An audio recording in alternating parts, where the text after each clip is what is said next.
자, 병원에 입원한 상태에서도 지금 단식을 이어가고 있는 이재명 민주당 대표. 오늘 문재인 전 대통령 서울을 방문할 일이, 서울을 찾을 일이 있었는데요. 그 행사에 앞서서 이재명 대표가 입원 중인 병원을 찾아갔습니다.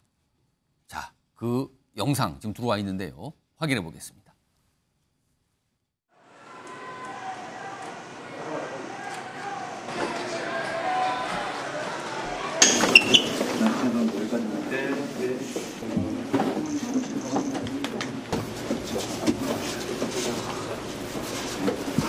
내가 열흘까지 올렸었는데 그때도 힘들었거든요. 근데 지금 뭐 20일이니까 얼마나 힘들까 싶은데 세상이 망가지는 거예요. 그래서 뭐 그런 그 마음은 뭐 충분히 우리가 뭐 공감하고 또 같은 마음을 갖고 있는데 그런 일에 대해서도 이제 길게 쌓아 나가야 되고 그리고 이제 또 공변도 또 좀 달라지기도 하고 무슨 생각으로 장치를 할지 모르겠습니다. 한 3시 30분부터 20한 3분 정도 위로를 하셨고요. 처음 두 분은 대화를 나누는 동안 두 손을 꼭 잡고 손을 놓지 않으셨습니다. 자, 문재인 전 대통령 이재명 대표를 위로하고 건강에 대한 걱정도 전달하면서 동시에 이제는 많은 목표를 이뤘으니 건강을 회복해야 된다. 즉 단식을 중단하라는 요청을 한 겁니다. 자, 그러면은 여기서요 궁금해지는 지점이 있습니다. 패널 네 분께 앞에 OX 팻말을 하나씩 제가 미리 나눠드렸거든요. 이게 뭐냐면요. 질문이 이렇습니다. 자, 병문안을 온 문재인 전 대통령으로부터 단식 중단 당부를 받았습니다. 오늘 이재명 대표. 과연 이재명 대표 그 당부에 따라서 단식을 이제는 중단을 할까? 아직까지는 중단한다는 얘기 안 나오고 있거든요. 자, 과연 앞으로 중단을 할까? 이겁니다. 자, 중단한다고 생각하시면 O, 아닐 거라고 생각하시면 X를 들어주세요. 자, 네 분 모두 들어주세요. 아, 전원 모두 X군요. 중단 안 한답니다. 중단 안 한다. 그럼 일단 여기 홍석준 국민의힘 의원님도 X를 일단 들고 말씀해 주세요. X를 들고 안 한다고 말씀하셨는데 어떤 이유에서 그렇게 판단하십니까? 보통 그 단식이라 하면 이제 통상적으로 이제 병원에 가면은 대부분 이제 중단을 하죠. 그런데 이번에 통상은 그래요. 그렇습니다. 예. 이재명 대표는 단식에 새로운 좀 장을 잃었다고 볼 수 있는데 그 전에는 뭐 대표실에 들어간다고 해서 일부에서는 뭐 신데렐라 단식이라는 이런 어떤 비아냥 소리도 듣고 했는데 병원에서까지도 단식을 중단하지 않고 최소한의 수액으로 버틴다. 이것은 검찰이 이제 영장 청구를 했고 21일 이제 본회의에 이제 체포동의안 표결 처리가 표결이 그날 예상이 있죠. 되기 때문에 아무래도 시험 공부에 있어서도 전날 밤이 가장 중요하고 당일이 가장 중요하지 않겠습니까? 그래서 그런 측면에서도 좀 더 많은 어떤 의원들에게 그리고 여론에 좀 호소하기 위해서 당연히 단식을 중단하지 않고 최소한 그때까지는 그럼 끌고 갈 최소한 것으로 체포동의안 갑니다. 표결이 있는 21일까지는 단식을 이어갈 거다. 네. 아, 그러니까 더 남았다 지금 기간이. 알겠습니다. 전재수 의원님도 X를 선택하셨잖아요. X를 그러니까 네 분 다 X인데 전재수 의원님은 특히 사실은 어떤 이유 때문에 이제 중단을 안 한다. 뭐 같은 이유입니까? 아니 다른 어떤 판단하시는 근거가 있습니까? 다른 이유입니다. 어떤 겁니까? 다른 이유고요. 일단은 이재명 대표가 단식에 들어가면서 몇 가지 요구 조건을 내걸었었는데 그걸 한마디로 표현을 하자면 전면적인 국정 쇄신을 요구한 겁니다. 전면적인 국정 쇄신이라고 이야기하는 것은 이념 전쟁 벌이지 말고 경제 민생 챙겨달라. 그다음에 이념 외교하지 말고 국익 중심, 실리 중심의 외교를 해달라. 그리고 지금 인사에서 잘 드러나고 있듯이 도덕성에 흠결이 많은 분들 또 과거 정권에서 이미 국민들의 평가가 끝난 사람들, 이명박 정부 때 사람들 그리고 극우적 성향을 나타내고 있는 사람들 이런 인사에 대한 기본적인 방향을 바꿔달라. 이런 국정 쇄신에 대한 요구였거든요. 근데 지금 분위기가 그거를 많은 분들이 정치권에 계신 많은 분들이 그거를 윤석열 대통령이 들어줄리 만무하다라는 게 판단이거든요. 그러니까 다들. 지금 이제 단식을 중단하지 않고 계속해서 하는 것이죠. 그 김영삼 대통령께서 군사정권, 전두환 군사정권에 맞서가지고 전체 23일을 단식을 했는데 그렇습니다. 앞에 8일 동안 이제 단식을 하다가 군사정권이 강제로 병원에 입원시킵니다. 그리고 링거를 강제로 맞춥니다. 링거를 맞으면서 병실에서 보름을 더 단식을 해가지고 전체 23일 단식을 한 것이거든요. 그렇기 때문에 지금 이번 단식 과정에서도 나타나듯이 이전에 민주당이 여당일 때 야당의 황교안 대표라든지 김성태 원내대표라든지 단식을 할 때 그분들이 단식을 하면서 주장을 했던 그 주장 내용에 동의해서가 아니고 정치적 도의상 총출동해가지고 위로해주고 건강을 염려해줬거든요. 그런데 지금 한번 보십시오. 이것은 야당을 국정 운영의 파트너로 보는 것이 아닙니다. 대화, 설득, 타협, 조정, 조율의 대상으로 보는 것이 아니기 때문에 최소한 국정 운영에 대한 전반적인 방향이 이 손톱만큼이라도 쇄신의 방향이 보여지지 않으면은 아마 이 단식은 강한 의지로 계속해 나갈 수밖에 없을 것 같습니다. 그러나 지금 분위기로는 대통령실이나 여당에서 어떤 달라진 모습이 나올 것 같지 않거든요. 그럼 단식을 언제까지 한다는 겁니까? 그러면? 그거는 전적으로 이재명 대표의 의지에 달려 있습니다. 일단은 그 수액을 지금 이제 막고 있는 상태거든요. 그러면은 이제 만에 하나 생길 수 있는 불상사는 어느 정도 이제 좀 그런 일이 일어날 가능성 좀 적다라고 보고 일단은 최소한의 어떤 안전장치는 해둔 것이다 이렇게 보시는 겁니까? 지금 수액 정도 맞으면은 지금 그동안 이제 저체온증이라든지 이 부정맥이라든지 저혈당이라든지 이런 이제 증상들이 있었거든요. 그런 부분들은 아마 한 며칠 지나면은 좀 없어지지 않을까. 대신 이제 일체 음식은 금식하는 것으로 단식을 하는 것으로 지금 이렇게 단식을 계속해서 이어나가겠다는 의지가 굉장히 강합니다. 근데 문재인 전 대통령이 오늘 저기 자막으로 저 위에 나가지만 다른 모습으로 써야 된다. 그러니까 단식 이 모습이 아닌 다른 모습으로 싸란다. 쭉 단식 중단을 요청을 한 거거든요. 그렇습니다. 그럼에도 불구하고 안 되는 겁니까 중단이? 저는 문재인 대통령의 방문이 단식 중단을 결정하는 요인으로 작용하지는 않을 것 같습니다. 왜 그러냐면 저희들이 단식 13일째부터 사실상 당의 지도부와 당의 의원들이 5만 가지 방법을 다 동원을 해가지고 단식 중단을 설득을 했거든요.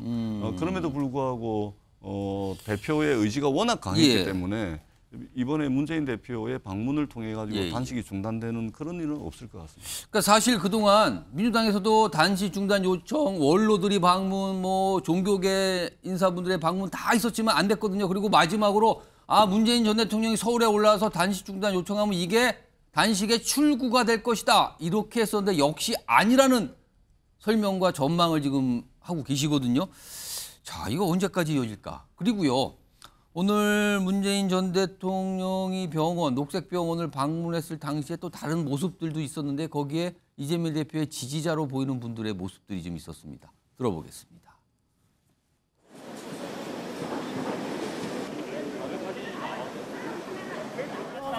문재인이 어떻게 하는가 보자. 당신이 우리는 아니야.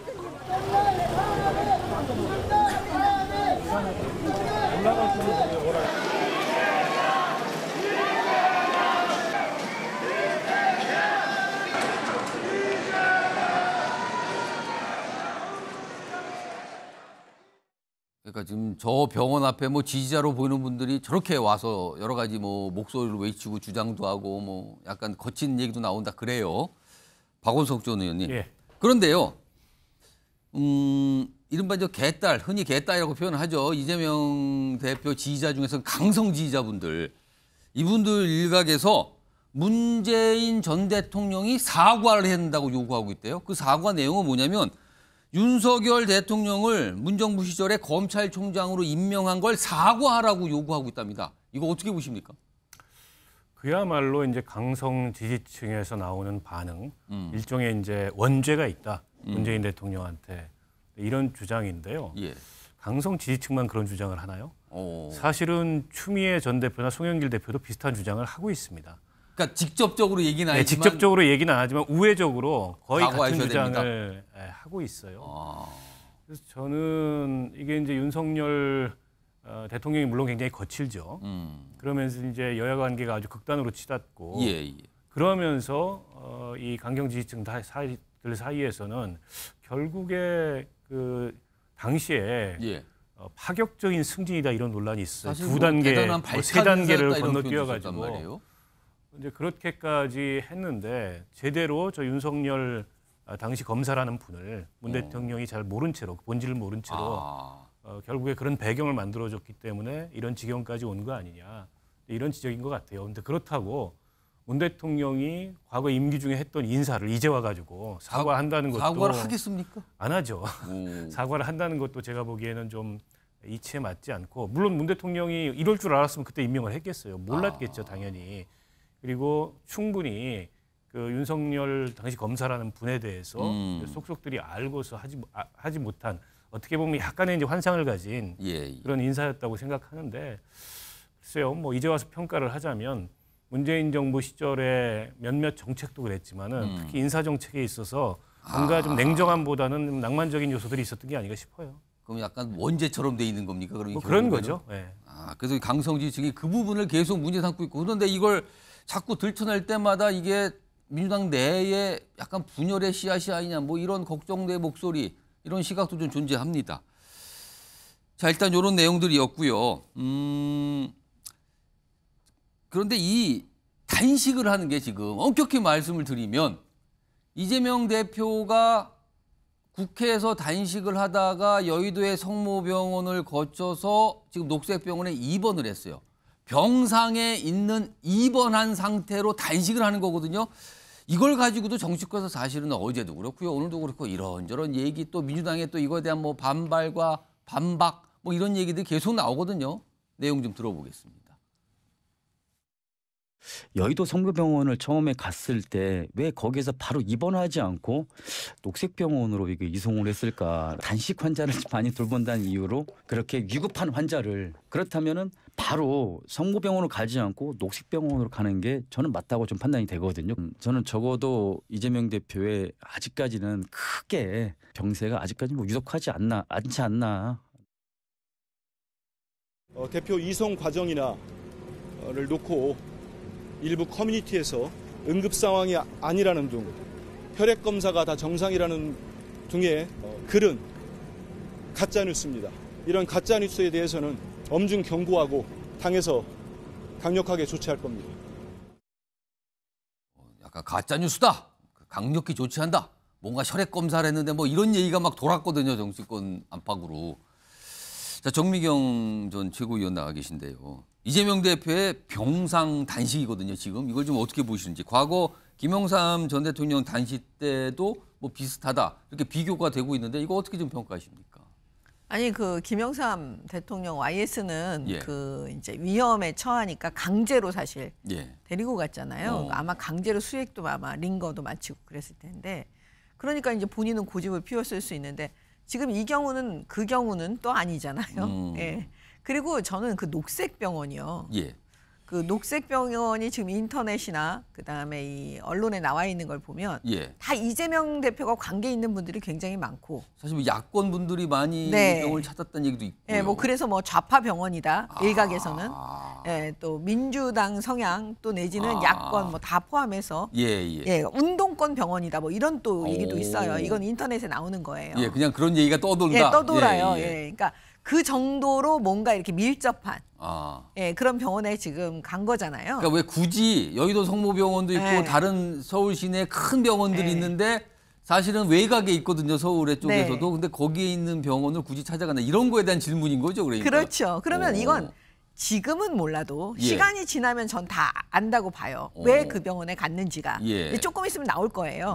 근데 이제 핵심은 뭐냐면 민주당 분들이 이 병원에 대해서 설명할 때 이렇게 설명을 해요.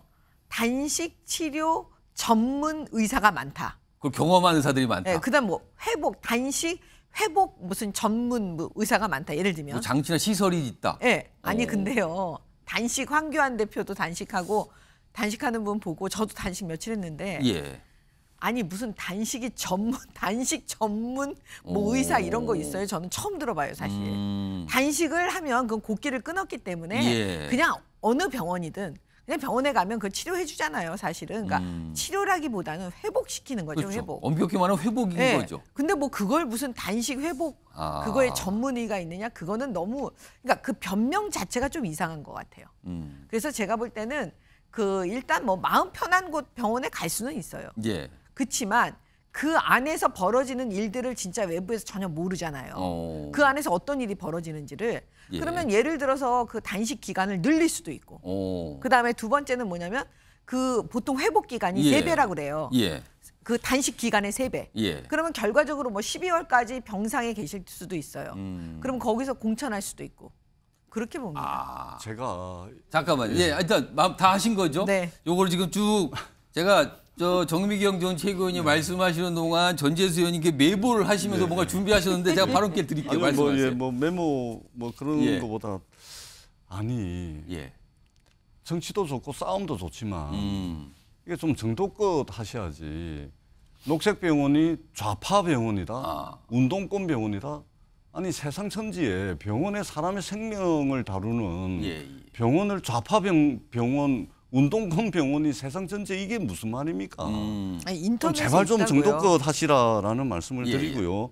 여기에 있는 의료진들 아마 굉장히 분노하실 겁니다. 여기에 이 병원을 이용하는 환자분들 엄청 분노하실 거예요. 어떻게 생명을 다루고 우리 국민들의 건강을 다루는 병원조차도 이렇게 이념적으로 나누고 이렇게 합니까? 제발 좀 정도껏 좀 하시라. 알겠습니다. 이 말씀을 제가 드리겠습니다. 이 말씀은 약간 번외인데 약간 중요하셨는데 이거 아까 제가 박원석 의원님께 녹색병원에 대해서 미리 좀 질문 좀 한다고 좀 알려드렸거든요. 그래서 뭐 많이 좀 찾아오신 것 같은데 녹색병원이 어떤 곳입니까?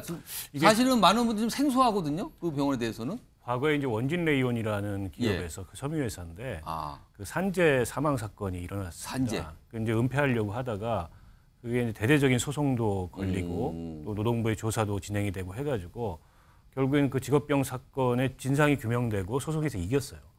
그 시드머니를 가지고서 소송에서 이긴 피해 관련된 보상금이 나왔는데 그걸 기반으로 세운 병원. 그걸 기반으로 재단을 만들고 그 원진 직업병 재단이라는 재단에서도 녹색병원을 운영하는 건데요. 아무래도 이제 배경이 그렇다 보니까는 이게 이제 산재라든지 직업병이라든지 또 그 문제와 관련해서 피해자들이 많은 이제 노동조합 운동이라든지 이런 데하고 좀 친화적인 요소들이 있어요. 그럼 아무래도 야권 쪽과 조금 가깝다라는 건 맞는 말인가요? 야권과 가깝다고 얘기하는 건 좀 어폐가 있고요. 어떻게 보면 이제 노동계, 시민사회하고 가깝다고 볼 수가 있어요. 노동계, 시민사회하고는 좀 밀접하다. 근데 저도 과거에 이제 세월호 그 특별법 제정 촉구하면서 열흘간 대통령실 앞 청와대 앞에서 단식을 했던 적이 있었는데 그때 녹색병원 의사들이 오셔가지고 중간중간 이제 건강 상태도 체크해주고 했었거든요. 이제 그런 식의 일종의 이제 지원 활동이죠. 이런 것도 많이 하기 때문에 아무래도 저기 입원을 하면은 마음이 편하겠죠. 혹시 이재명 대표하고의 약간 인연이나 뭐 연관성은 좀 그건 있습니까? 이제 과거에 녹색병원 원장을 하셨던 분이 뭐 경기의료원 원장으로 선발이 되기도 하고 그런 인연이 있다고 하는데 뭐 그렇다 그래서 이재명 대표하고 각별한 인연이 있다고 보기는 어려울 것 같고요. 근데 이제 뭐 단식 치료의 전문성 이런 거는 조금 이제 과장됐을 수 있어요. 단식 치료야 뭐 특별한 치료가 있겠습니까? 그러게요. 그 어느 병원이나 할 수 있는 거고. 다만 또 그렇다고 저 녹색병원 안에서 외부는 모르는 거대한 음모가 펼쳐질 거다라는 식의 시각도 정말 그거 한심한 음모론이죠. 알겠습니다. 이거는 뭐 정미경 전 최고위원. 이재명 대표와 연관이 있어요. 임상혁 녹색병원장은 이재명 경기도 자문위 출신이고요. 이재명 영화제 업무 협약도 맺은 분이고요. 박석은 녹색병원 그 발전위원은 그 다 아시겠지만 보통 그 지금 현재 데모 집회할 때 꼭 언제든지 가시는 분이라고 그래요. 알겠습니다. 좀 연관이 있습니다. 아무튼 뭐 객관적으로 말씀드리면 지금의 여권보다는 야권 쪽 인사들과 좀 인연이 있다. 뭐 이 정도 되겠네요. 이런 가운데 화면 좀 보겠습니다. 이 녹색병원 관련된 내용인데요. 화면 좀 보시면 이게 오늘서부터 얘기가 좀 나오는데요. 이재명 대표가 이 병원에 입원한 후 이재명 대표 지지자들이 이 병원, 녹색병원에 대한 후원이 이어지고 있다고 합니다. 그러니까 후원했다는 거를 인증하면서 글로 올리고들 있어요, 지금. 그리고 한때 병원 홈페이지가 서버가 다운됐답니다. 많은 분들이 그 병원 홈페이지를 본 거죠. 그리고 후원을 하고 있다는 상황입니다. 홍석준 국민의힘 나와 계신데요. 이거 후원 릴레이, 병원 후원 릴레이도 약간 좀 생소해 보이는데 이거 어떻게 좀 보십니까? 예, 저도 그 정치인 내지는 연예인 후원하는 것은 뭐 많이 하는데 병원 후원은 처음 보는 것 같은데 예. 그만큼 이재명 지지자들이 그만큼 조금 굉장히 좀 열성적이다는 거죠. 그러니까 열성적이니까 이재명 대표가 본인들이 지지하는 대표가 거기에 입원했으니까 그 병원을 후원하겠다. 그렇습니다. 그래서 빨리 이제 회복을 하는데 의사 선생님들이 아무래도 좀 이게 좀 최선을 다해달라 뭐 그런 어떤 의미가 있을 거고 사실 그 단식 전문 치료라는 건 없죠. 그리고 거기에 특화된 병원이라는 것도 있을 수가 없고 굳이 이제 병원의 과목 중에서 단식과 가장 가까운 과목이라 하면 이제 그 소화기 내과 정도가 되겠죠. 그런데 이제 그 단식은 이제 소화기 쪽뿐만 아니라 예. 여러 가지 이제 단식에 따른 뭐 그 몸에 좀 이상이 뭐 예측지 못하게 발생할 수 있을 거 아닙니까? 그렇죠. 특히 이제 이재명 대표는 제가 알기로는 이제 그 이 당뇨가 있는 것으로 알고 있는데 그렇습니다. 그러면은 아무래도 좀 큰 병원이 유사시에 일어날 수 있는 통상적으로 그런 대비를 그렇죠. 해야 예. 되기 때문에 큰 병원으로 가는 게 당연한데 예. 저기 이제 녹색 병원으로 가는 건 아무래도 마음도 좀 편할 뿐만 아니라 또 사실은 지금 이재명 대표가 앞으로 이제 며칠 동안 더 단식을 지속할지는 모르겠습니다만 예. 수액이라든지 또 다른 게 뭐 있을 수가 있죠. 그렇기 때문에 그런 어떤 비밀 어떤 유지라든지 이런 면이 좀 상대적으로 좀 혹시 개인정보 관련된 거 있을까요? 대형 병원에서는 그런 비밀 유지가 어렵기 때문에 예. 예를 들어 성모병원에서 20km 이상 떨어진 곳까지 찾아가지 않았나 생각이 듭니다. 참 이게 정치권이 워낙 날이 서 있고 대립을 하다 보니까 단식 관련된 병원에 있는 것까지 이것도 그냥 이렇게 하거든요. 제가 그래서 마지막으로 전재수 의원이 하신 말씀이 많으신 것 같아서 제가 참 한 1분 드릴게요. 말씀하세요. 아니, 정치인이 단식을 하게 되면 그러한 정치적 선택, 정치적 행위에 대해서 이야기를 하면 되는 겁니다. 근데 성모병원에 안 가고 왜 녹색병원에 갔냐? 혹시 녹색병원에 가가지고 단식한다 그러면서 저녁에 뭐 먹는 거 아니냐? 이런 이제 아니 좀 정도껏 하시라라는 말씀을 드리고 저는 집권 여당이 이 국정 운영의 최종 책임자 아닙니까? 야당과 대화하고 야당의 존재를 좀 인정을 하고 기존의 정치권에서 싸움하고 경쟁하고 다투더라도 이런 일이 벌어지면 어떠한 자세와 태도를 보였는지 한 번쯤 돌아보세요. 왜 이렇게 그 광란에 가까운 질주를 합니까? 저는 너무나 이게 음모론적이고 왜 이렇게 외눈박이 비슷하게 이렇게 바라볼까 정말 의아스럽다라는 말씀을 드리겠습니다. 알겠습니다. 아니 한마디만 광란에 가까운 질주를 한다. 이런 단어들을 막 언론에서 그 민주당 쪽 패널들이 말씀하시거든요. 근데 생각을 해보세요. 이재명 대표가 아니면 대화해요. 이재명 대표처럼 범죄 혐의가 많고 지금 수사 중이고 수사를 위해서 단식하는 거 뻔히 아는데 거기에 정치적 정당성을 주기 위해서 어떻게 대화를 합니까? 그리고 이재명 대표는 머리가 너무 좋으신 분이라 거기서 국민의힘에서 만약에 김기현 대표가 선의를 가지고 무슨 행동을 해도 그거를 본인을 위해서 완전히 뒤집게 하시는 분이기 때문에 못하는 겁니다. 제가 짧게 말씀드리면 짧게 말씀하세요. 정미경 의원님이 무슨 법원입니까? 무슨 판사입니까? 대한민국에 형사사법 체계가 있고요. 그 절차와 과정에 따르면 되는 겁니다. 마치 형사사법 절차 다 건너뛰고 마치 범죄자로 특정을 하는데요. 그렇게 말씀을 하시면은 좀 곤란하다는 말씀을 아니 드리겠습니다. 범죄자 특정이 아니라 기소가 됐으면 범죄자라고 다 합니다.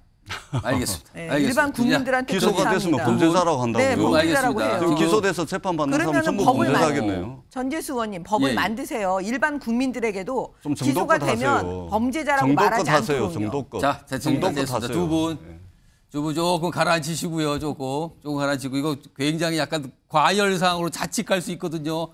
자, 이재명 대표 오늘 모습 그리고 문재인 전 대통령까지 오늘 병원을 방문해서 뭐 굉장히 좀 많은 분들이 주목하고 있죠. 그 내용 첫 번째 이슈로 다뤄봤고요. 첫 번째 이슈 단식 얘기하는데 아주 두 분 그냥 갑자기 뜨거워지셨어요. 자, 다음 이슈도 글쎄요. 이것도 격돌의 지점이죠. 키워드로 확인해 보겠습니다. 뒤에 사진은 한동훈 법무장관인데 키워드가 짐승, 잡스럽다. 이런 표현이 나왔다고 합니다. 자, 그러면은 이 최근에 이제 민주당이 한동훈 장관에 대해서 굉장한 불만 표시를 하면서 거세게 뭔가를 비판을 하는 목소리를 내고 있거든요. 자, 그러면은 이 시작점이라고 할 수 있는 예가 있는데 한동훈 장관이 이른바 잡범이라는 표현을 쓴 경우가 꽤 되거든요. 그 내용 좀 들어보겠습니다. 개인 비리 수사에 단식으로 맞서는 거 워낙 맥락 없는 일이라서 국민들께서 공감하실지 모르겠습니다. 단식하면은 수사가 없어지겠습니까? 통상 형사 사건은 형사 사건대로 진행되는 것입니다. 수사나 재판에 영향을 주는 것을 그런 선례가 남겨지게 되면 앞으로는 잡범 포함해서 누구나 다 소환 통보 받으면 단식하지 않겠습니까? 수사받던 피의자가 단식해서 자해한다고 해서 사법 시스템이 정지되는 선례가 만들어지면 안 된다고 생각합니다. 그러면 앞으로 잡범들도 다 이렇게 하지 않겠습니까? 여기서 공통점 보면은 이재명 대표와 관련된 사안을 질문을 받고 얘기하면서 잡범이 어쩌고 저쩌고 잡범이 어쩌고 이렇게 설명을 했어요. 최근에.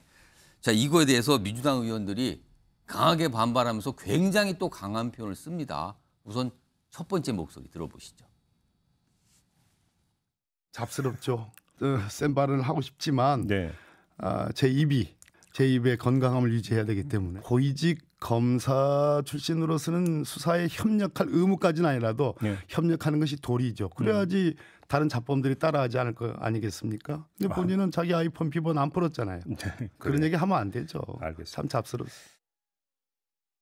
무도한 발언을 할 수 있을까 싶은데 저분이 워낙 자주 그랬어요. 저는 처음에는 좀 똘망똘망하고 젊고 그래서 나름대로 뭔가 좀 하지 않을까 싶었는데 요즘 보니까 제 표현을 하자면 맛이 좀 갔어요. 할 때마다 굉장히 정치적인 언어를 하는 거예요.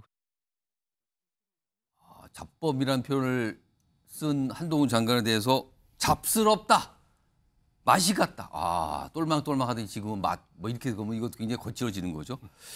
민주당에서 또 다른 목소리도 있었어요. 그것도 준비했습니다. 마저 보시죠. 지금 이제 윤석열 정권의 이제 언어, 한동훈 장관도 그런 전선에 서 있는 거죠. 그래서 지난 일요일 날 우리 민주당에서 이 대통령실의 발언을 두고 누가 뭐 단식하라고 했느냐 뭐 이렇게 비아냥거리는 모습을 보고 인면수심의 정권이라고 했어요. 얼굴은 사람인데 이 마음을 보면은 결국 짐승의 마음 아니겠습니까? 한동훈 장관의 발언을 들으면서 매번 느끼는 건데요. 어떻게 저렇게 이쁜 말만 골라서 하나 이런 생각이 듭니다. 뭐 한 장관이 독하게 말하니까 저도 좀 독하게 한번 비유를 들자면 이런 식의 표현은 좀 일종의 사디스트 같다. 다른 사람을 학대하거나 고통을 주면서 쾌감을 느끼는 사람. 홍석준 의원님. 한 장관의 어떤 강한 표현에 대해서 민주당 의원들 4명 목소리를 연속해 들어봤는데 표현 수위가 높아요. 그 뒷부분은 짐승 그리고 무슨 사디스트 이런 표현까지 나왔는데 이거 민주당 의원들의 공세라고 할 수 있는데 어떻게 들으셨습니까? 저는 맨 먼저 나오신 박범계 의원이 얼마 전에 의총에서 검찰 아가리라는 표현을 쓰신 분 아닙니까? 그런 사람이 한동훈 장관의 발언을 가지고 저렇게 멘트를 한다는 게 상당히 좀 의아스러운데 사실 정치인이 정말 언어에 대해서 정말 조심해야 됩니다. 그런데 갈수록 우리 대한민국의 정치 언어가 좀 살벌해지고 있고 다들 그렇게 평가도 하시죠. 하고 있는데 사실 한동훈 장관의 의미 속에는 그 정확하게 이제 보면 이재명 대표를 잡범이라 한 겁니까? 아니지 않습니까? 그러니까 사법 절차는 사법 절차대로 진행이 되는데 사법 절차를 자꾸 정치적 영역으로 끌어들여서 그렇게 하면은 다른 잡범들도 자꾸 이제 따라하면 이게 형평성에 문제가 되느냐, 문제가 될 수밖에 없지 않느냐 이런 문제 제기를 한 거 아니겠습니까? 그리고 통상적으로 범인을 이제 구분할 때 뭐 여러 가지 기준이 있습니다만 정치범이라든지 뭐 여러 가지 구분 기준이 있겠죠. 그런데 지금 이재명 대표는 분명히 정치범도 아니지 않습니까? 그렇기 때문에 법무부 장관으로서 한동훈 장관의 저런 어떤 표현을 저렇게 민주당에서 이렇게까지 하는 것은 저는 저 자체의 어떤 표현도 표현이지만 한동훈 장관 개인을 어떤 겨냥한 것이다. 지금 이제 진보 좌파 진영에서는 보면은 항상 좀 탑이나 여론 주도층의 인사를 집중적으로 좀 공격하는 그런 경향이 있어요. 그 대선 후보 윤석열 후보는 물론이고 지금 우리 진영에서 지금 한동훈 장관을 집중적으로 타겟이 됐다는 겁니다. 이야기만 하더라도 좀 타겟이 좀 됩니다. 그런 면에서 볼 때는 같은 좀 뭐랄까 저 같은 정치인 입장에서는 저도 좀 집중해서 봐주셨으면 좋겠는데 저 같은 사람은 아예 뭐 신경을 별로 쓰시지 않는 것 같다. 잠깐만 너무 거기다 타겟을 포화를 집중하고 결론은 있다. 저런 식으로 하는 것이 결국은 어떻게 보면 또 한동훈 장관 또 뭔가 몸값을 또 키우는 또 그런 면도 또 있는 것 같습니다. 박원석 전 의원님, 네. 민주당 의원들의 공세라면 공세인데 이거 어떻게 들으셨어요? 뭐 지금 이걸 보시는 국민들께서도 느끼시겠지만 피장파장이고 50보 100보죠. 거기서 거기. 근데 앞서 이제 홍 의원님도 말씀하셨는데 요즘 우리 정치의 언어의 인플레이션, 감정의 인플레이션이 너무 심해요. 근데 이제 정치라는 거는 어쨌든 서로 대화하고 소통하고 이게 조금씩 어떻게 또 때로는 양보하고 그러면서 이게 타협을 통해 성과를 만들어야 되는데 이제 그런 정치가 전혀 이루어지지 않는데 어쨌든 아직까지는 정치인이라고 볼 수 없는 국무위원인 이 법무부 장관이 거기에 보태고 있어요. 오히려 더 그걸 더 부추기고 있습니다. 윤석열 대통령을 대신해서 무슨 이 도어 스태핑을 하는 것처럼 보일 만큼 국회만 오면은 뭔가 야당을 향해서 국회 도어 스태핑 굉장히 저런 감정적이고 센 발언을 함으로써 정쟁의 지렛대 역할을 장관이 하고 있는데 제가 거듭 말씀드리지만 저렇게 정치적인 논평을 즐겨 하시려면 이제 장관직 농단을 그만하시고 링에 올라오셔서 정치인이 되시라 이 말씀을 저는 거듭 드리고 싶고요. 지금 이재명 대표를 향해서 직접 자범이라고 지칭하지는 않았지만 돌려서 자범이라고 얘기하고 있는 거죠. 근데 저게 이제 특수부 검사들의 인식이에요. 윤석열 대통령이 똑같이 아마 그 인식을 갖고 있을 거고 자기들끼리는 사석에서 저런 말을 주고받을 겁니다. 저는 그걸 여과 없이 대한민국 법무검찰 행정의 책임자이자 장관이 하고 있다고 생각을 하고요. 저거는 당연히 감정적으로 야당을 자극하고 결국에는 서로 거친 말만 남는 이런 정치가 되지 않겠습니까? 저는 장관은 자중해야 된다고 생각합니다. 장관은 그 국회에서 야당이나 저 민주당하고 싸우는 게 장관의 직업적인 목표나 직업적인 그 중심 역할이 아니에요. 알겠습니다. 다음 준비된 영상은 한동훈 장관이 한 번 더 등장을 하는데요. 뭐 최근 한두 달 정도 된 여러 가지 목소리들이 있어요. 국회 올 때마다 사실 기자들이 질문을 굉장히 많이 또 해요. 근데 그때마다 모든 질문에 거의 다 대답을 하고 있는 상황입니다. 들어보시죠. 범죄 수사를 받는 피의자가 마치 식당 예약하듯이 자기를 언제 구속해달라고 요구하는 건 누가 봐도 비정상적인 일이죠. 희한한 특별 대접 요구가 참 많으신 것 같습니다. 특권 포기하겠다고 말한 것은 이재명 대표고요. 김은경 혁신위원장입니다. 그냥 하기 싫으면 하지 말았으면 좋겠어요. 공당인 민주당이 저러는 건 부끄러움을 모르는 거라고 생각합니다. 자, 전재수 의원님. 한동훈 장관의 발언이 정치권 일각에서는 시각이 이런 게 있어요. 한동훈 장관의 발언이 곧 윤석열 대통령의 의중 아니냐, 같은 생각 아니냐 이런 시각이 있는데 이거 동의하십니까? 뭐 동의합니다. 예, 왜 그러냐면은 윤석열 대통령께서 청와대를 떠난 이유가 국민들과 더 소통을 잘하기 위해서 용산 대통령실로 옮긴 거 아닙니까? 그것이 청와대를 떠나는 명분이었죠. 그리고 국민들과 더 잘 소통하기 위해서 도어 스태핑을 했지 않습니까? 약속을 했잖아요. 근데 어느 순간 도어 스태핑 중단이 되고 그 중단된 도어 스태핑의 역할을 이준석 대표가 이야기했듯이 한동훈 장관이 이제 대신하고 있는 겁니다. 뭐 대신하는 거 그럼요. 아니냐. 그리고 그 대신하는 도어 스태핑에 윤석열 대통령의 의중이 다 담겨 있는 것이죠. 그렇기 때문에 저것은 한동훈 장관 개인의 의견이라고 보기 어렵고 윤석열 대통령을 포함한 집권 세력 전체의 의중이 담긴 발언으로 저는 생각을 하고요. 윤석열 정부의 윤석열 대통령을 비롯해서 그 장관들이 전부 저런 식입니다. 이게 정치라는 것이 정말로 지금 챙겨야 게 한두 가지입니까? 수출이 12개월째 감소하고 있고요. 126만 명의 청년 실업자들이 고용 한파에 시달리고 있습니다. 곧 추석인데 추석 물가가 지금 시장에 나가보면요. 살인적입니다. 제발 좀 국회에 오셔서 야당하고 싸우는 장관 말고 국민들에게 무한 봉사하고 무한 헌신하는 그런 장관의 모습을 보여주십사 하는 말씀을 드리겠습니다. 자, 정미경 전 최고위원님. 한동훈 장관이 최근에 사실 국회 출석 기회가 많았어요. 국회에서 뭐 예결위도 있었고요. 본회의 열리고 대정부질 등등 해서 국회 올 일이 많아서 물론 발언이 작기도 했지만 발언 수위나 표현이 좀 강해진 것도 분명히 보입니다. 혹시 최근에 윤석열 대통령이 국무위원들의 국회 가거든 전사가 되라. 약간 이런 취지의 설명을 했다는 게 알려졌잖아요. 혹시 그런 영향일까요? 이거 어떻게 좀 판단하십니까? 아니 그렇게 말씀 안 하셔도 한동훈 장관은 본인이 하고 싶은 얘기를 아마 다 그냥 할 거예요. 사실은 만약에 한동훈 장관이 내가 앞으로 정치를 해야지, 그다음에 난 대통령이 돼야지, 뭔가 이렇게 계산을 했다면 저런 발언을 못 하겠죠. 더 마사지하면서 정치적인 발언으로 순화시켜서 얘기하겠죠. 향후에 어떤 정치적인 행로를 감안한다면 생각하고 있다면 저렇게는 얘기는 안 했을 것이다. 저는 그렇게 생각을 해요. 왜냐하면 한동훈 장관은 그냥 뼈속 깊이 검사라는 생각이 들어요. 검사들은 사실은 그 지금 이재명 대표의 단식을 바라보는 입장이 다 말로 표현은 못하지만 좋지 않다는 거죠. 그렇죠. 그러니까 그 자범이라는 단어를요. 지금 민주당에서 왜 발끈해갖고 막 인신공격을 오히려 한동훈 장관한테 하고 있잖아요. 근데 사실 그거 걱정하거든요. 왜냐하면 현실은 수사하는 사람들은요. 실제로 그런 일이 벌어져요. 정치인을 보고 배워요.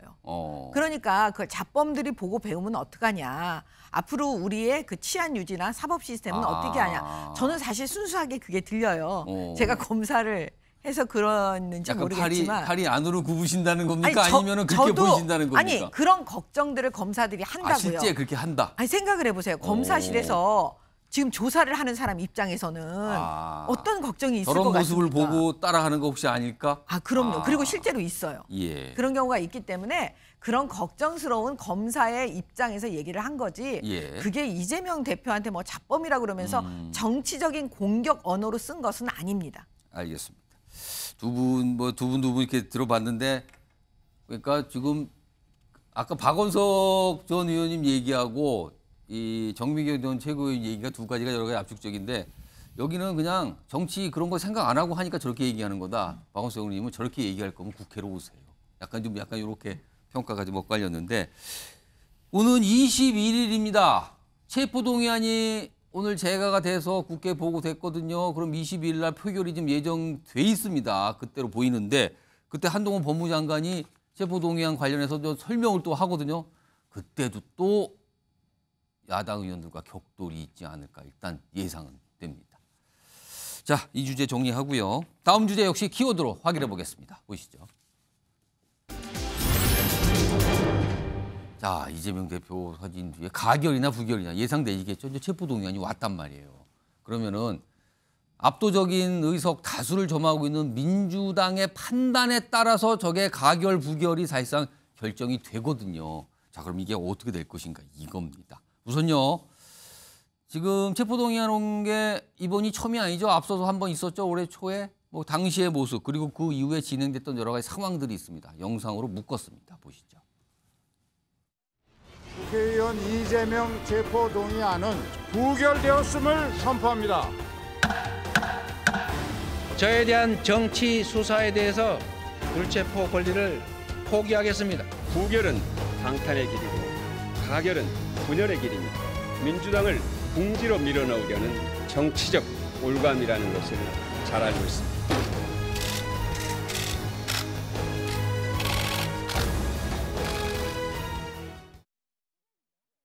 자, 어제 박광원 원내대표가 걱정을 하면서 얘기했죠. 그래서 부결 쪽의 분위기를 얘기를 했지만 부결된 방탄, 가결된 분열, 약간 딜레마 상황이라는 이런 취지를 설명했는데 전재수 의원님. 그러니까 지금 많은 정치권에서 내 얘기 나오는 게 민주당이 사실상 이게 지금 딜레마에 빠진 거 아니냐. 만약에 가결을 시키면은 지지층은 반발할 것이고 또 당이 자칫 내분할 수도 있다. 근데 만약에 부결시키면 또 방탄이라는 얘기가 또 나온다. 그리고 이재명 대표의 단식 자체가 취지가 훼손될 수도 있다. 이런 걱정도 있거든요. 이거 어떻게 보십니까? 일단 당은 어떤 분위기입니까 지금? 지금 당의 분위기가 조금 이제 좀 강경해졌죠. 그러면 부결 쪽으로 사실상 기울었습니까? 그러니까 급속도로 좀 강경해졌고 전체적인 분위기는 거의 아마 압도적인 부결 분위기가 지금 형성이 되어 있습니다. 왜 그러냐면 그 윤석열 대통령께서 이전에 공산 전체주의, 반국가 세력, 또 그 맹종 세력과 그 추종 세력이라고 표현을 하셨는데 이번 이재명 대표의 단식 과정을 보면서 그렇게 지칭했던 그것이 바로 다름 아닌 야당이었다라는 것이 단식 과정을 통해서 드러났습니다. 그렇기 때문에 집권 여당과 대통령의 인식이 이러할진데 그렇다면 굉장히 비상한 상황이죠. 예. 그렇다면 민주당이 어떻게 대응을 할 것인가? 예. 바로 이 지점으로부터 당이 굉장히 지금 강경한 분위기로 지금 그러면은 사실 이재명 대표가 앞서서 불체포 특권을 내려놓는다 이런 게 약간 퇴색되는 거 아니냐는 지적도 당연히 나오게 되는데 그런 부분도 이제 당에서 함께 논의를 할 것이고요. 지금 여러 경로를 통해서 지금 원내 지도부에서 의견을 수렴하고 있습니다. 예를 들면은 내일 오전 11시에 제가 이제 재선 의원인데 예. 11시에 이제 박광원 원내대표 원내 지도부하고 재선 의원 간담회가 있습니다.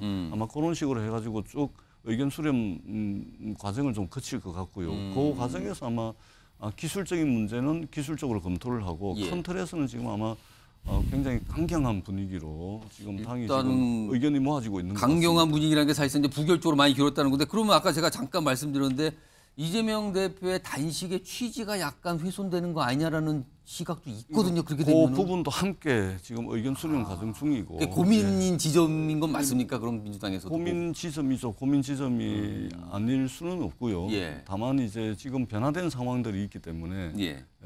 이런 부분들 감안을 해서 판단을 할 것이라고 생각을 하고 어떻든 지금은 거의 압도적인 부결 분위기로 지금 당이 의견이 좀 모아지고 있는 것은 사실입니다. 알겠습니다.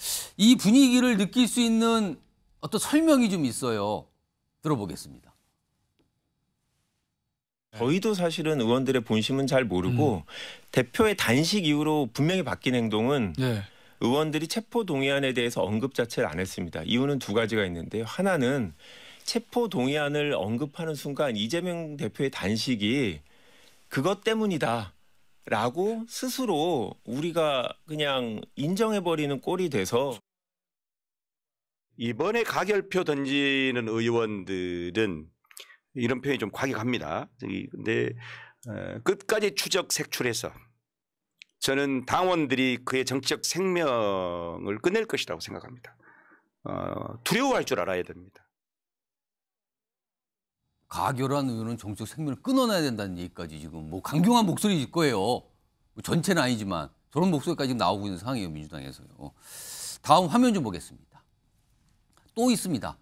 그러니까 강성 지지층들로 보이시는 분들이 지금 민주당 의원들에게 문자를 보낸대요. 어떤 연락을. 그래서 부결 부탁드립니다. 뭐 당연히 부결하시겠죠. 뭐 이런 메시지를 보내면 일부 의원들은 답을 하신답니다. 뭐 부결 뭐 지키겠습니다. 당연히 당론 부결, 뭐 위기일수록 뭉쳐야죠. 뭐 이런 식의 답변을 한다는데 전재수 의원님, 혹시 저런 문자 받으셨어요? 예, 문자는 많이 오고요. 예, 많이 받으셨어요? 예, 많이 받았어요. 그럼 혹시 답변을 하셨어요?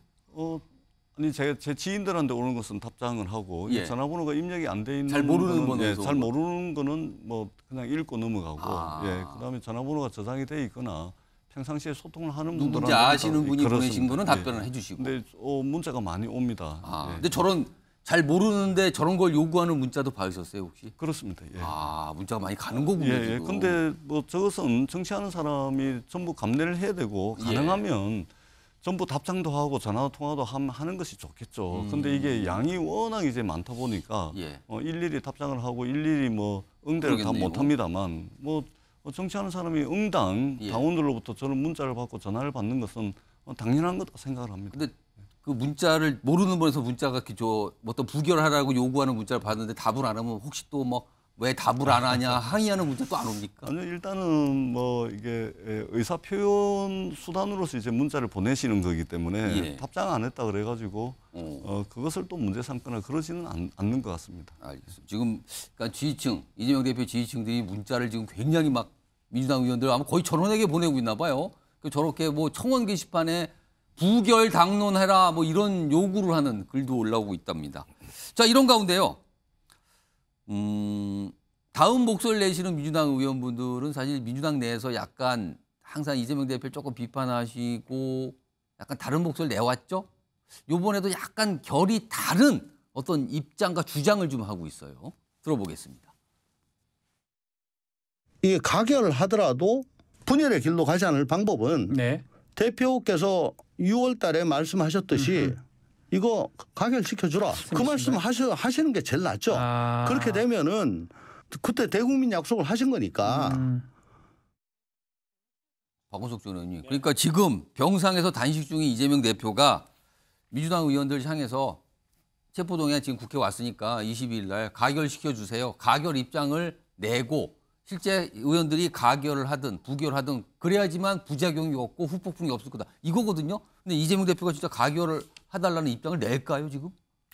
내지 않을 것 같습니다. 그러니까 지금 조응천 의원께서 말씀하셨던 방법이 가장 깔끔한 해결책이에요. 왜냐하면 이재명 대표 스스로 지난 6월 국회에서 대표 연설을 통해서 공언했고, 그렇습니다. 그다음에 혁신위원회를 만들어서 당이 논의하는 과정에서 조건부이긴 합니다만 정당한 이제 체포영장 같은 경우에 그 불체포 특권을 내려놓겠다라는 거를 수용을 했어요. 그리고 그 과정에서 한 30명 이상의 의원들이 나는 불체포 특권을 포기하겠다 이런 이제 서약을 하기도 했거든요.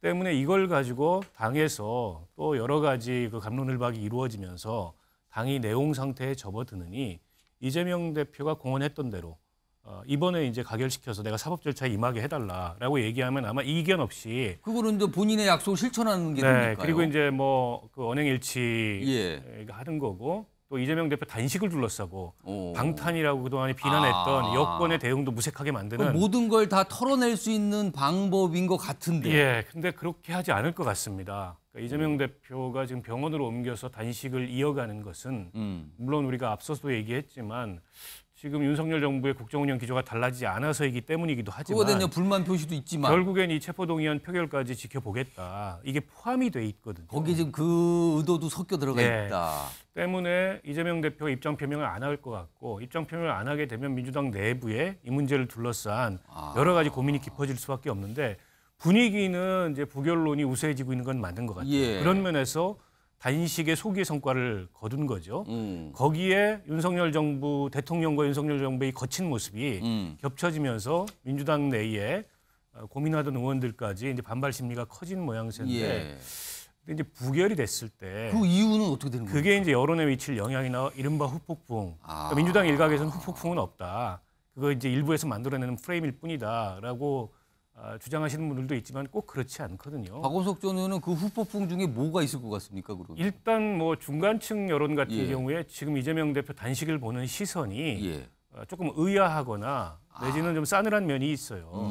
결국에 이제 본인을 위해서 단식하는 거 아니냐. 명분은 뭐 정권의 폭주를 막겠다고 단식의 내걸고 취지가 있지만 주된 취지가 무엇이냐. 그리고 지금 정기국회 이제 국정감사 야당의 시간이라고 하는 국정감사 앞두고 제1당의 대표가 단식이라는 수단을 통해서 정부를 견제하겠다고 나서는 게 맞느냐. 뭐 이런 구체적인 방법론에 대한 비판적인 생각들까지 있거든요. 근데 이제 그런 여론이 부정적으로 돌았을 가능성이 있어요. 결국에는 방탄 아니었냐. 근데 이게 이제 총선을 앞두고 민주당한테 그렇게 좋은 상황은 아니거든요. 그리고 사실은 이 10월 초에 강서구청장 또 보궐선거까지 있어서 그거하고 또 연관지어서 설명하시는 분도 있더라고요. 거기에도 부분적으로는 영향을 줄 수가 있겠죠. 그러니까 전체적으로 여론의 행보가 중요한데 이게 과연 민주당의 긍정적인 여론의 행보로 올 것인가. 이거에 대해서 여러 가지 분석과 얘기가 나오는데요. 민주당도 아마 지금 아까 전재수 의원님 말씀하셨지만 몇 가지 고민의 지점들이 좀 있다. 그래서 그걸 논의해봐야 된다. 이런 말씀을 하셨어요. 이런 가운데요. 지금 사실 이재명 대표가 이게 지금 기소가 이번에도 아마 될 것 같잖아요. 이게 한두 건이 지금 아니거든요. 화면 좀 보겠습니다. 이게 좀 정리가 돼 있는데 이렇습니다. 5개 사건이에요. 크게 지금.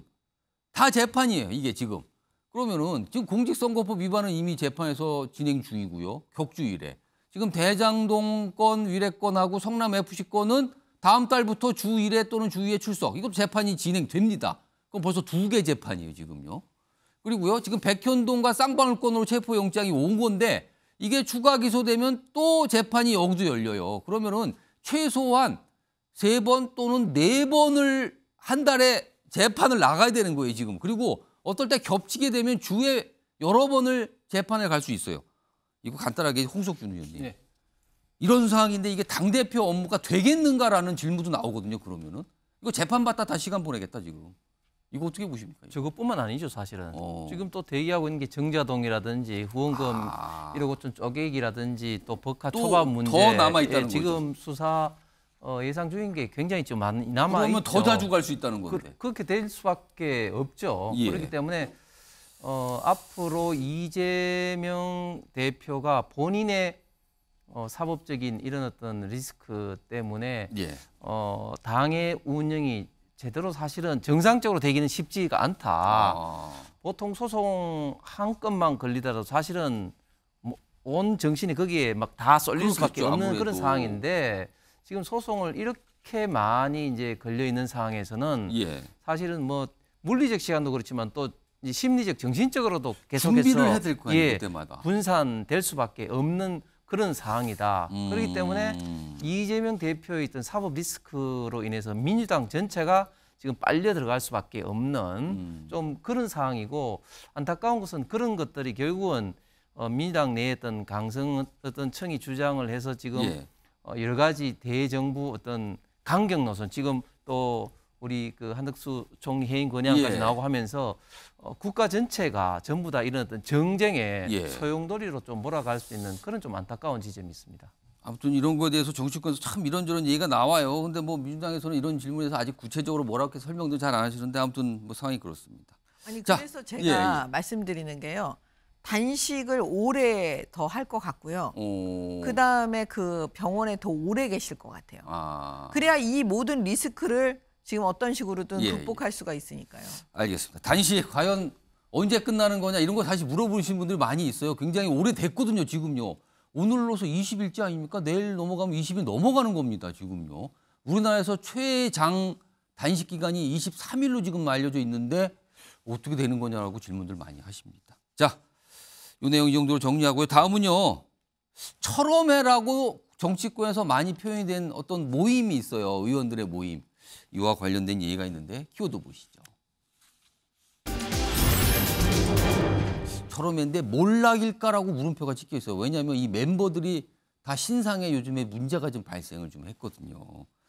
우선 어제 사실 철험회 대표의원이에요. 최강욱 전 의원. 이제는 의원직이 박탈됐으니까 전 의원이 됐는데 어제 법정의 모습이 좀 있었습니다. 일단 그거부터 확인해 보겠습니다.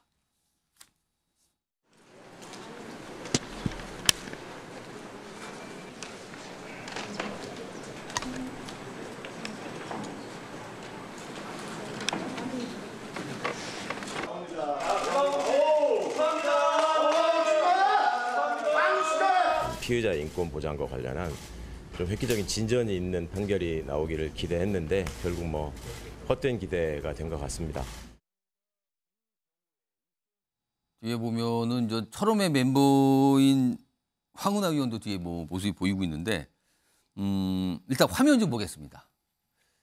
그러니까 지금까지 철험회에서 굉장히 목소리를 크게 내고 끌고 갔다고 할 수 있는 대표적인 의원분들인데 지금 다 문제가 생겼어요. 일단 최강욱 의원 가운데 사진 있죠? 철험회 대표의원인데 이 허위 인턴 확인서 이거로 유죄를 받은 거잖아요. 그래서 피선거권 박탈됐어요. 의원직도 상실되고. 그러니까 정치적으로 큰 어려움에 좀 처한 거죠.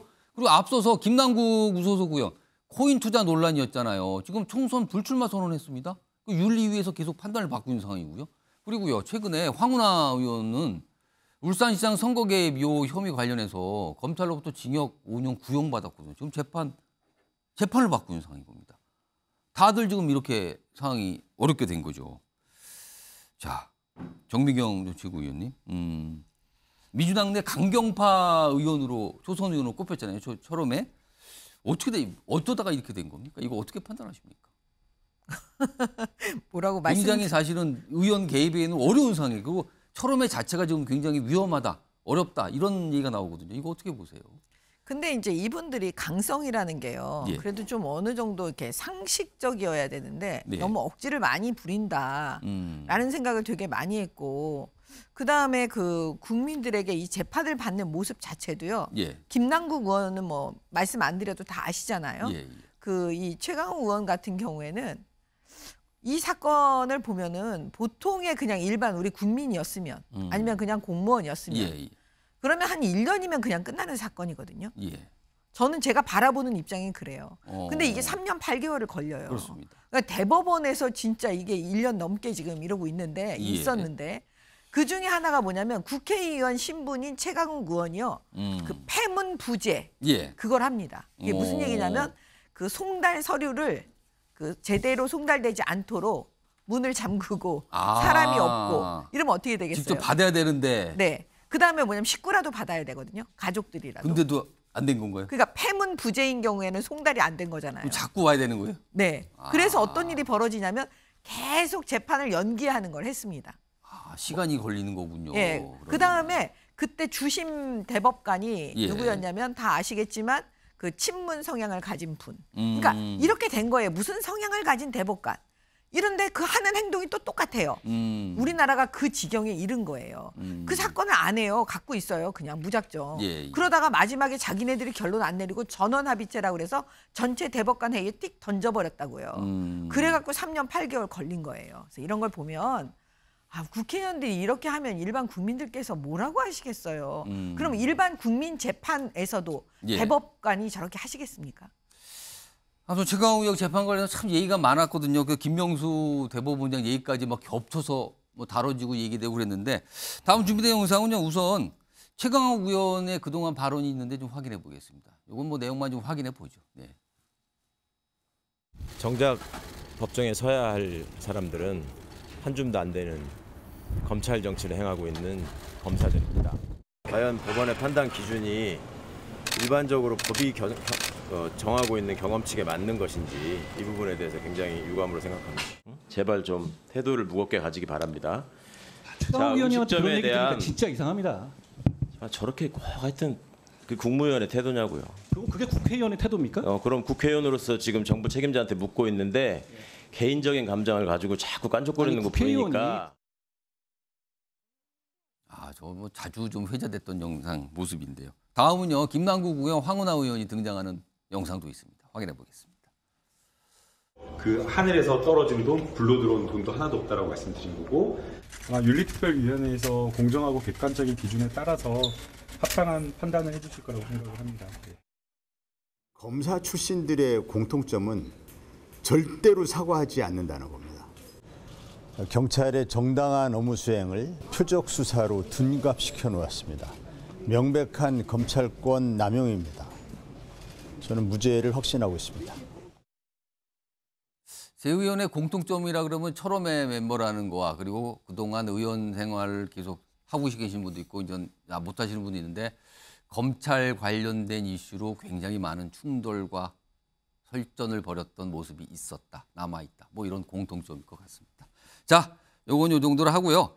다음 얘기는 조국 전 장관 얘기가 여기 나와요. 사실은 최강욱 의원이 조국 전 장관하고 굉장히 가깝다고 알려지잖아요. 최근에 최강욱 전 의원이 의원직 박탈되는 그날 어제 재판 있었던 날 조국 전 장관이 뭐 입장까지 표명하고 뭐 이랬거든요. 글도 올려서 뭐 이 정도로 가깝다고 알려지는데 조국 전 장관 얘기 좀 해보겠는데 화면 좀 보세요. 무슨 책 얘기를 합니다. 이게 본인 SNS에 올린 글인데 딸이 책을 보내왔다. 표지 그림도 직접 그린 것이라고 한다. 그래서 최근에 딸 조민 씨가 낸 에세이집 책을 이렇게 받았다고 그리고 본인을 위해서 뭔가 사인도 했다고 한 거를 올린 거예요. 이게 자랑인 걸까요? 아니면 이렇게 알리는 걸까요? 근데 직접 준 게 아니라 뭘 보내왔다 이렇게 또 표현한 거 보니까 뭐 배달이 온 것 같기도 하고 아무튼 이거를 본인이 아버지로서 자랑을 하면서 올린 것 같기도 하고 하여튼 이런 글을 좀 올려서 오늘 좀 주목을 받았는데 자 그럼요. 최근에 조민 씨 유튜브 활동을 하는데 책 얘기도 좀 꺼내놨고요. 뭐 약간 뭔가 판매하는 얘기도 꽤 화제가 됐거든요. 그 내용 영상으로 좀 구성했습니다. 보시죠. 그리고 오늘은 좋은 광고가 들어와서 제가 오늘 소개시켜드릴 상품은 홍삼 제품이에요. 포장이 고급스럽고 추석 선물로 제격이라고 생각이 드는데요. 저는 근데 뼛속 깊이 이과여가지고 성분이 뭐가 있는지 그게 더 중요하기는 합니다. 이 제품이 얼마나 다른 제품들이랑 다른지 알 수가 있지요, 여기서. 이번 기회를 놓치지 않으셨으면 좋겠습니다.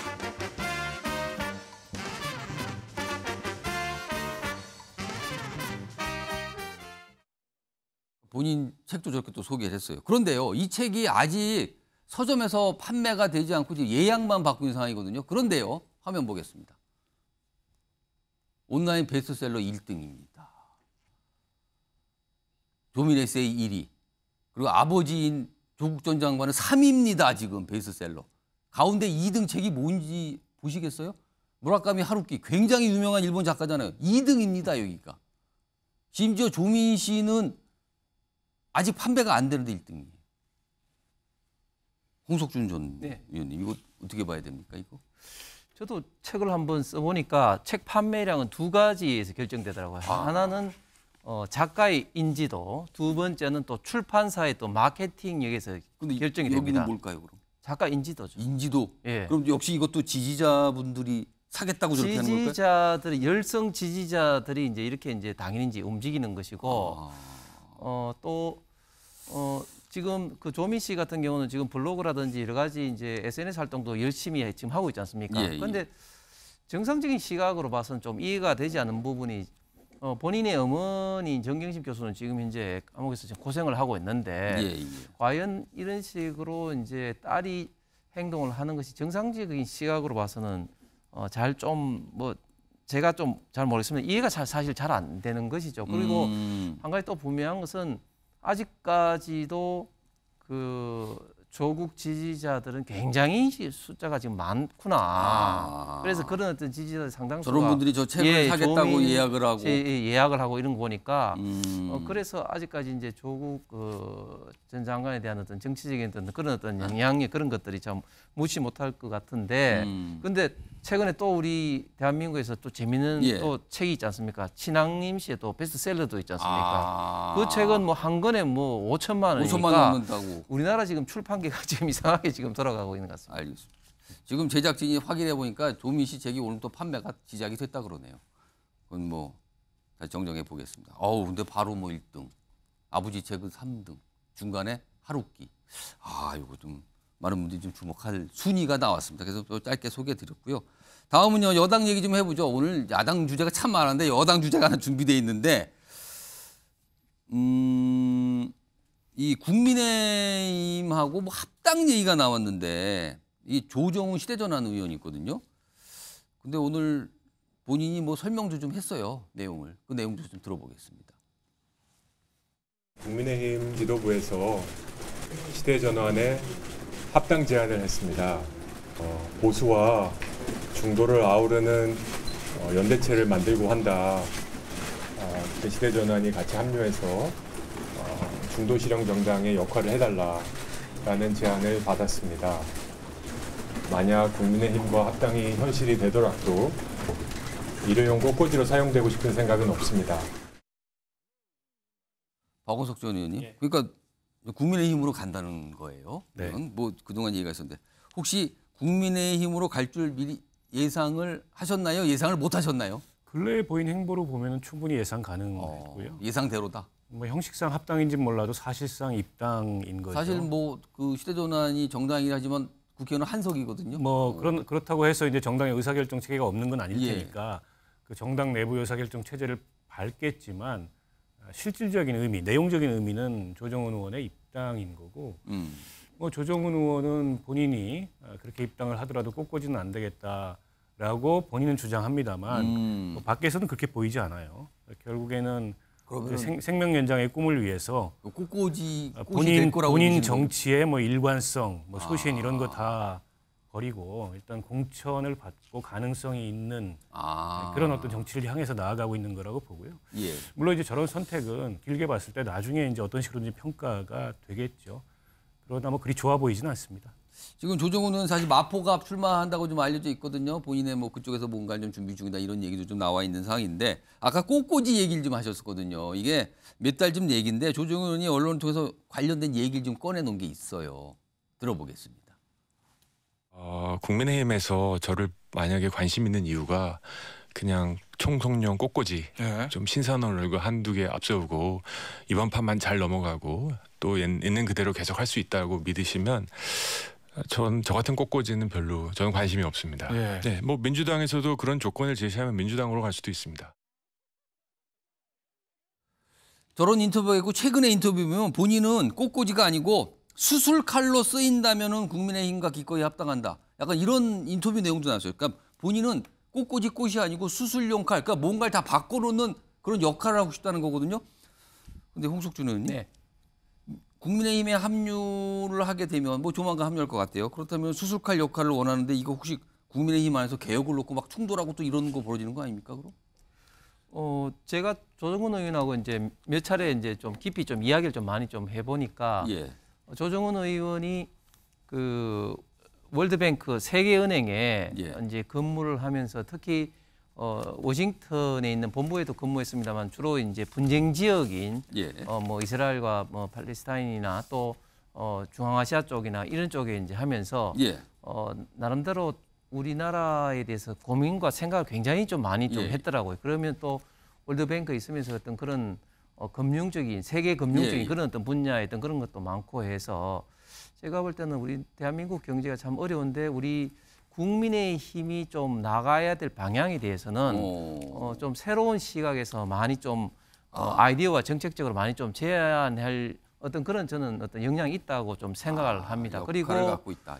국회에서나 언론에서 분명한 본인의 어떤 논리와 일관적인 어떤 그런 어떤 대응을 하는 것을 보고 뭐 저희 당으로서는 굉장히 신선한 어떤 한 분이 좀 들어와서 좀 변화의 조금 계기가 좀 될 수 있을 거라고 좀 기대가 됩니다. 그러니까 여러 가지 시선이 좀 갈리죠. 일단 뭐 국민의힘으로 가는 걸로 기울었다. 본인께 설명을 좀 내놔서 오늘 좀 주목을 좀 받았습니다.